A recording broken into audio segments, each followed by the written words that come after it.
And someone said this earlier, and I just want to bring this up now, that this is not about the destination. And I think the Walk for Recovery reminds us, not only are we walking to draw attention to our cause as we fight this horrific disease, addiction, but it is also symbolic of the fact that this is a journey.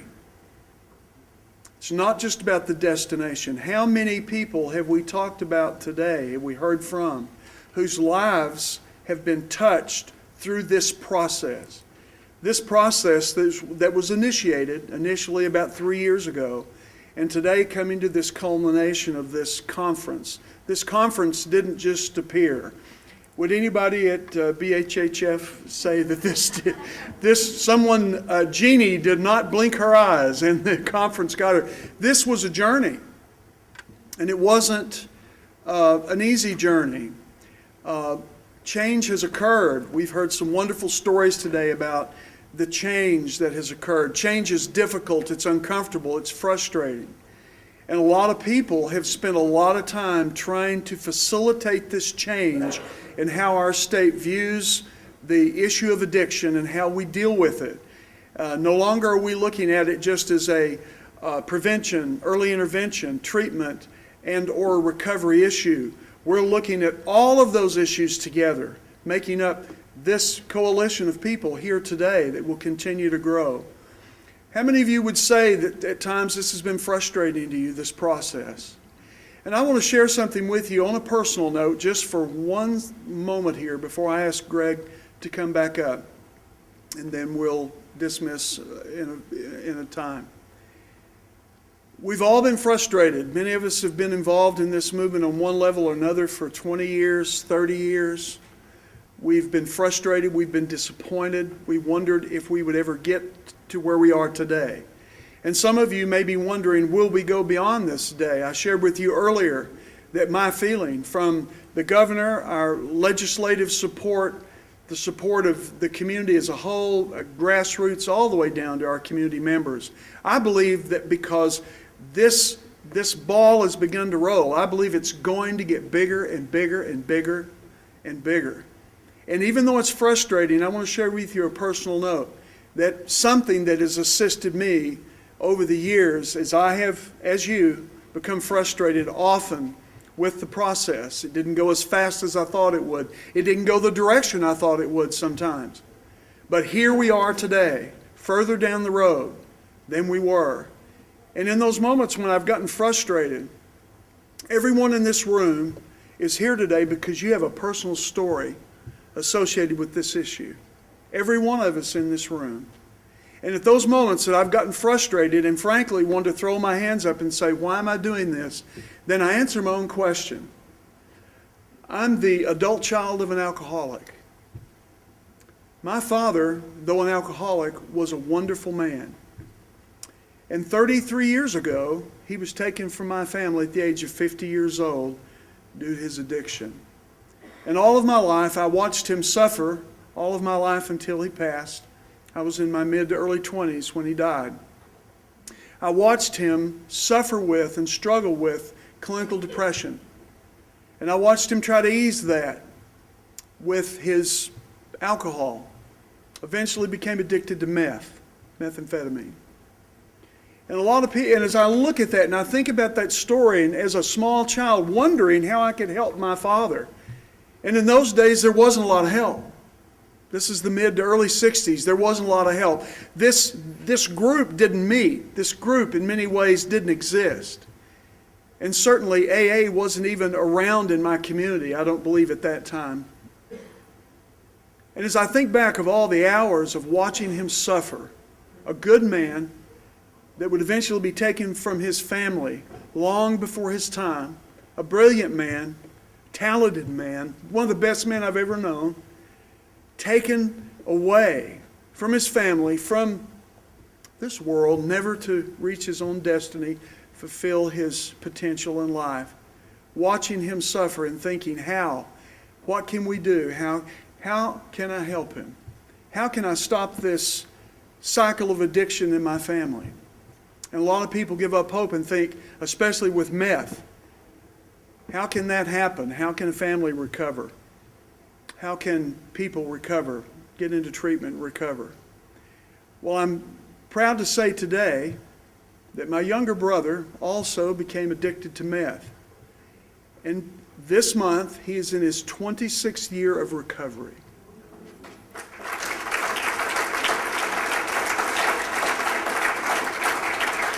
He spent the first year of his recovery with me here in West Virginia, living with me.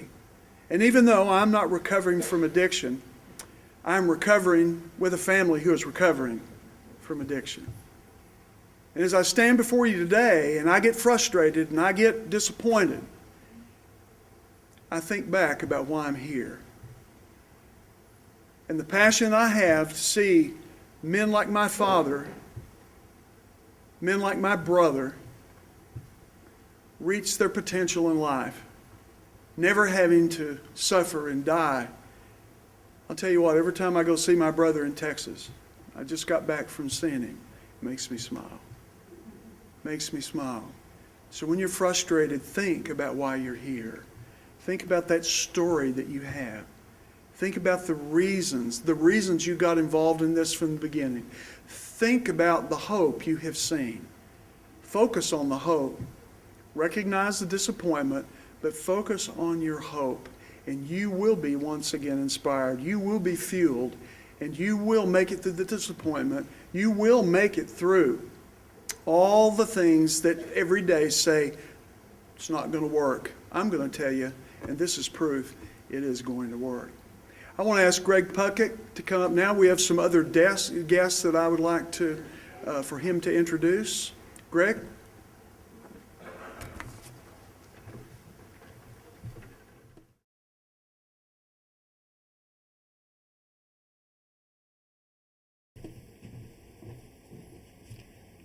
I'm going to go ahead and close this out here.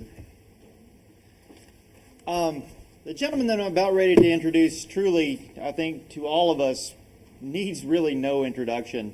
This is a gentleman who's been around our field for quite some time, and he's a staunch advocate of everything that we represent. And, you know, I can honestly say that the very first time that I met Delegate Don Perdue was through my Family Resource Network contact there in Wayne County. And I had called up to Charity, and of course we had seen each other at meetings and things around this, but we had never really sat down and had an in-depth conversation. And it was one of those moments where we went over to his office and we sat there in the Capitol, and you truly felt a passion and a power for somebody who really wants to make a change. And I think he is certainly a leader for everything that we do. I'm proud to say that, you know, we have become somewhat friends in some ways. We've known each other now for a little while. We talk on a regular basis. And it is very nice that when you can send a Facebook message to your delegate and that he will answer back. So that is a really good thing to have. You know, Delegate Perdue has been around. He was elected in 1998. Of course, he serves down in the Southern Coalfields District. And I'm proud to say that he's here supporting all of us. Please give a round of applause for Delegate Don Perdue.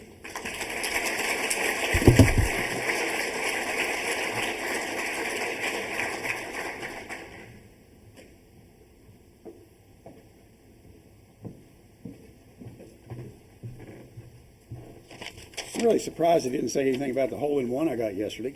It was in the papers. Wow. In my previous life, before I became a legislator, even during some of the time I was a legislator, I was a pharmacist for 35 years. And I got the chance to see up close and very, very personally how someone's life could go from being second to none to next to nothing. And if you see that close, if you get a look at that real close, you see you and him.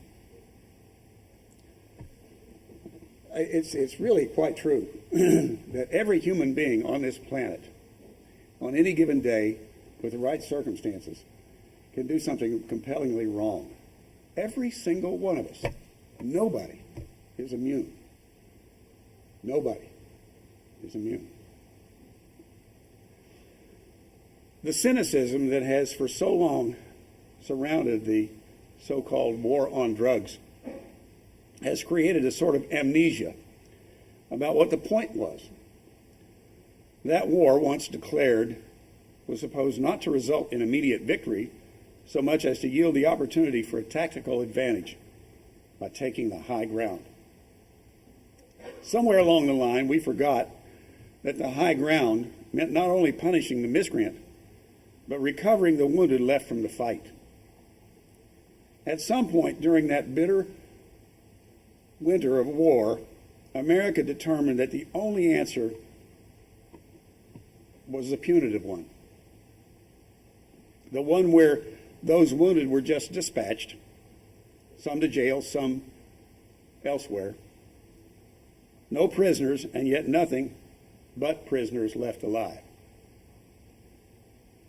Over time, those of us who feel that there are many thousands of addicted, perhaps millions of addicted, who can be brought in, who can become all they can be instead of all that they were, have been accused of mollycoddling or being pigeon-hearted and soft on crime. That our resources must all arrive within the gloved fist of the judicial system. That we should simply ostracize the addicted, drive them from our midst, and bury them in some sort of nationwide penal colony. God forbid we should treat addiction like every other disease, like syphilis or hepatitis, or the best example, leprosy. God forbid. We cannot continue to simply forget those walking wounded, those hands outstretched in the gloaming, seeking help. In that regard, how can a society that chooses to lose its memory ever hope to keep its vision? That's what I wrote. I'm going to go a little further. This next weekend is a really good one for my family. This coming Saturday, my son, Sean, will marry a wonderful young lady. It's a great event for us, something we really looked forward to. And we're gathering our family and friends in for this terrific event. My son's godfather won't be there.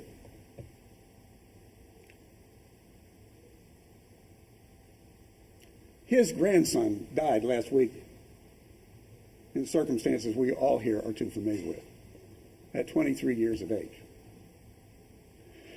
It's always been personal with me. It will never be anything but personal with me. But now, it's gotten damn personal. The best question I ever heard asked, the best statement I ever heard with regard to substance abuse was from a recovering addict. And by the way, they know more about it than anybody. Peer recovery is the best. It always will be. But the best I ever heard was the guy that said one day, we've got to stop asking why and start asking how. That's what you're here for. That's what we're here for. That's what we've got to do. I am so proud to be a part of this effort and to look around and see how it has become populated by the best and brightest in our healthcare communities. I mean that sincerely. I thank you for this opportunity to be with you, and I look forward to many happy returns.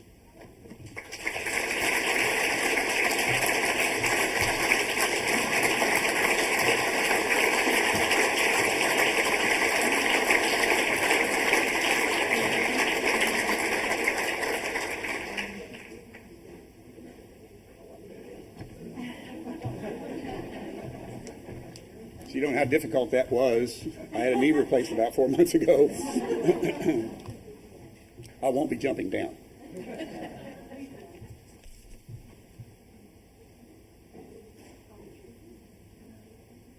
We can do this now? We're going to do good stuff now. Yeah, this is fun stuff. There won't be any tears here. We need a representative. Region 1, please. One person will do.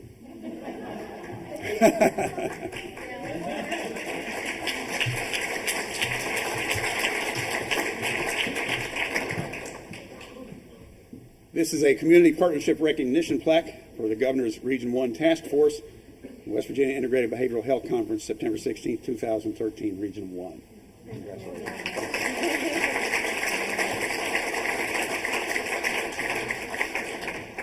She's getting it. Oh, boy. There's nothing like ruining the moment. I'm sorry. Thank you. Region 2, please. Representative from Region 2.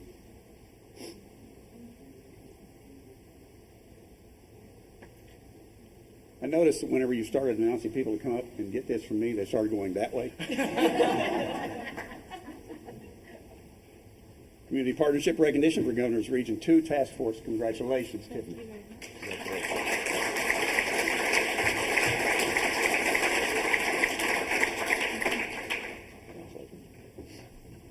Region 3. From Westbrook. Oh, yeah, that's right. I thought you were from Prestera.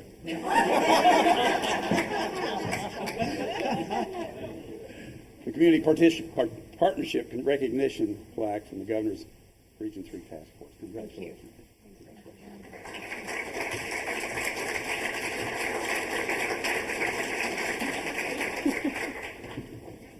Region 4.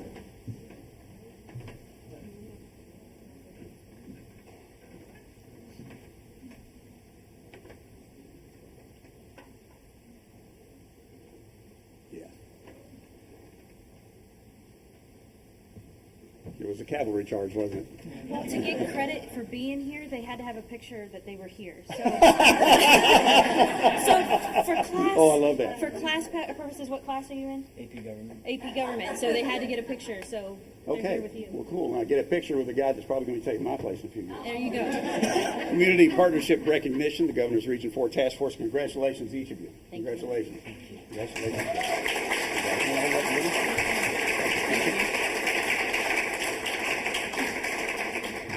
Thank you, guys. Thank you. Region 5.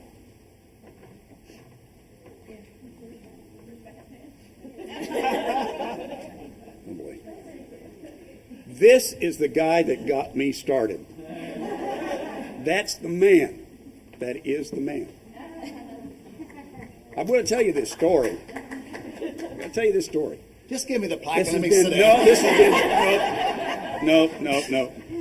I think it's been, 10 years now. We met one really cold, snowy, 4 feet of snow night. About 10 of us, I think. And Tim talked to us, and we brought up a fellow from the Healing Place from Louisville. And at the end of that proceeding that night, as I struggled to get to my car, slid around, fell in the parking lot, got in the car, and got home. It took me a long time to get home, and I had time to think. And I thought about what they were trying to do. And I thought, I've been complaining about this for years. Maybe it's time to stop complaining and stop asking why and start asking how. And that's how he got me involved. Region 5. By the way, Don, there's men over. Would the gentleman from the Healing Place please stand again? I want you to see them. That's why we did what we did.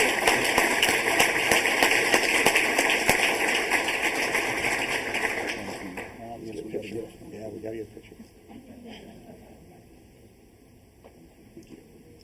And last but not least, Region 6. Yeah.